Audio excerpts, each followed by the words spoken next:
はい、それでは IKEA さんの、カラックスシリーズシェルフユニットの扉付きで扉の話を、していきたいと思います。で商品番号はこちら、全体のものの商品番号はこちらですね。でいきたいと思いますね。でいつものように今日少ないですね。IKEA君がプラスドライバーだけ準備してるんで印つけるのが必要だよですね。こちらでこんな感じでまず見てもらいたいですね。で、ここの右上の隅固定のところに棚を入れたいときはこのキャップを外さないと入らないよっていうことですね。外してくださいってことですね。で、この形で広あると思うんですが広げてもらってここはこことここの4箇所で折ってもらうということですね。でこの箇所はこの位置になってこういう形になるということでパカパカって4箇所やってください。でヒンジ長板のあれですね、扉の金具っていいますかのでこの形があるので扉のところにポチポチって入れてもらう。で敷いて扉がこっち開きかこっち開きかってことで決めてもらって、もしこっち開きの時は10ページ見てください。でこっち開きの時はそのまま見てくださいってことですね。で金具があってちゃんとこの板の下のところに設置してもらって線を引いてもらう。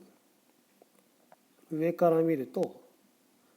こういう風な形になるんで鉛筆をツツツツツツってやってもらうってことですね。もう反対側も同じようにこれが終わったらこっちに切り替えてもらうってことですね。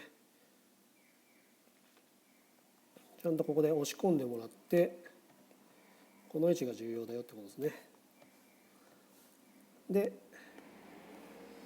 さっき組み立てたものを入れてもらってIKEA君の手ですね、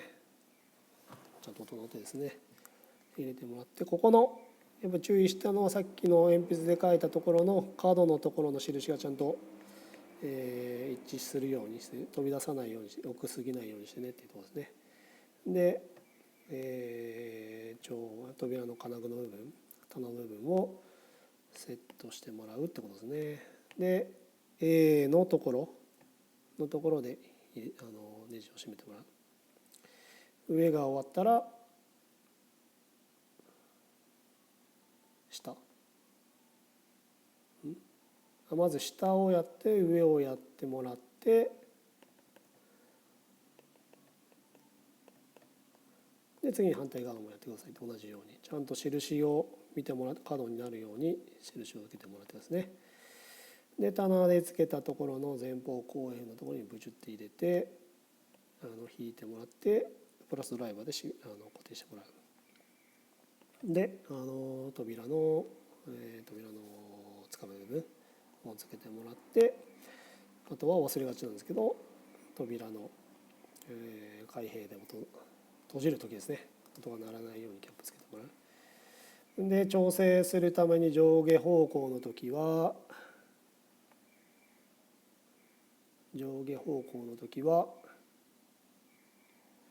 この穴を緩めてもらって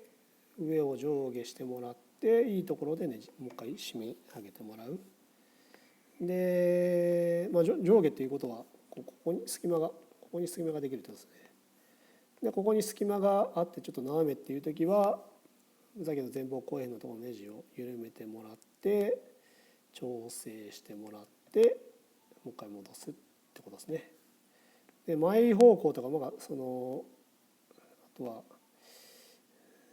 前後ですね。前後でちょっとここ隙間があるよっていう時は